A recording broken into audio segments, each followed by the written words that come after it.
പാലക്കാടത്തെ രാഷ്ട്രീയ ചൂട് എന്താണെന്ന് അറിയാം. കാലാവസ്ഥയിലെ ചൂടിനേക്കാളുണ്ട് രാഷ്ട്രീയ ചൂട്. ഇവിടെ പൊരിഞ്ഞ പോരാട്ടം നടക്കുന്ന മണ്ഡലമാണ്. പിഷാരടിയും ശോഭാ സുരേന്ദ്രനും ഒക്കെ കട്ടയ്ക്ക് നിൽക്കുന്നു. ജയിക്കും ശോഭ ചേച്ചി തന്നെയാണ്.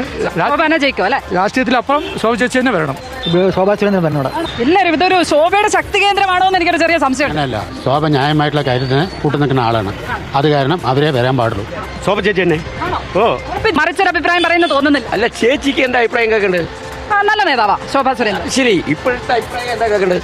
ശോഭ ചേച്ചിയെ നമ്മൾ വിജയിപ്പിക്കും, ശോഭ ചേച്ചി അസംബ്ലിയിലേക്ക് അയക്കും, നമ്മുടെ ഈ കേരളത്തിന്റെ വികസനം കൊണ്ടുവരും ചെയ്യും മോഡി സർക്കാർ.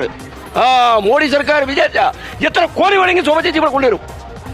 വികസനം ആവശ്യം. നമ്മുടെ കുട്ടികൾ പഠിക്കണം, നല്ല ആശുപത്രി വേണം. കയ്യും കാലും പറ്റി കളയേണ്ട കുട്ടികളെ പഠിപ്പിക്കുന്ന കുട്ടികളെ കളയേണ്ട ആശുപത്രിയില്ല. കുറച്ചുകൂടി അപ്പുറത്തേക്ക് പോയി കഴിഞ്ഞാൽ നമുക്ക് കോൺഗ്രസ് അനുകൂല ബൈറ്റുകളും NMR റസാഖിന് വേണ്ടിയിട്ടുള്ള ബൈറ്റുകളും ഒക്കെ കിട്ടും. കച്ചവടക്കാരായിട്ടും റസാഖിന്റെ ആൾക്കാരൊന്നും ഇല്ലേ? ഇവിടെ ഫാൻസും ഇല്ലേ? അതാ വരുന്നുണ്ട്. ഇങ്ങോട്ട് വരുമ്പോഴത്തേക്കും കാര്യങ്ങൾ മാറുന്നുണ്ട് തന്നെയാ. ഓക്കെ ഒന്നും പറയാൻ പറ്റില്ല. ആര് ജയിക്കണം? ശോഭ ചേച്ചി ജയിക്കണം. അതും അങ്ങനെയാണല്ലേ? മൊത്തത്തിൽ ഇവിടുന്ന് ശോഭാ സുരേന്ദ്രൻ അനുകൂലമായ ബൈറ്റേ കിട്ടിയുള്ളൂ.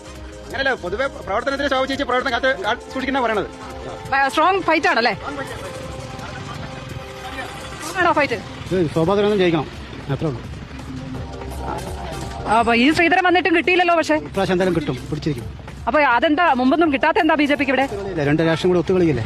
BJP-ക്കാരും BJP-ക്കെതിരെ പ്രവർത്തിക്കുന്നുണ്ടോ? പ്രവർത്തിക്കുന്നുണ്ട്. ഇത്തവണയുണ്ടോ? ഇത്തവണ ഉണ്ടാവില്ല. എല്ലാവർക്കും മനസ്സിലായല്ലോ, എല്ലാവരും ഒറ്റക്കെട്ടാണ്. എല്ലാവരും ഒറ്റക്കെട്ടാണ്.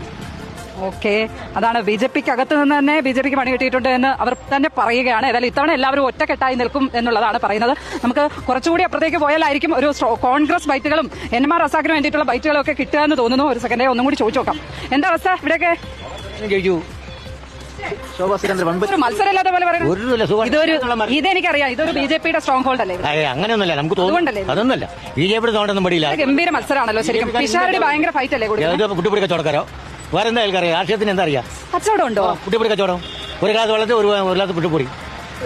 അതും കൂടി ഉണ്ടല്ലോ. അതറിയാം ചേച്ചിക്ക്. ഇപ്പൊ NMR റസാഖാണെങ്കിലും വ്യാപാര ഫീൽഡിൽ നിന്ന് വരുന്ന ആളാണ്. വേണ്ടി വരികയാണ്. NMR ഒരു പ്രശസ്തിക്ക് വേണ്ടി വരികയാണ്.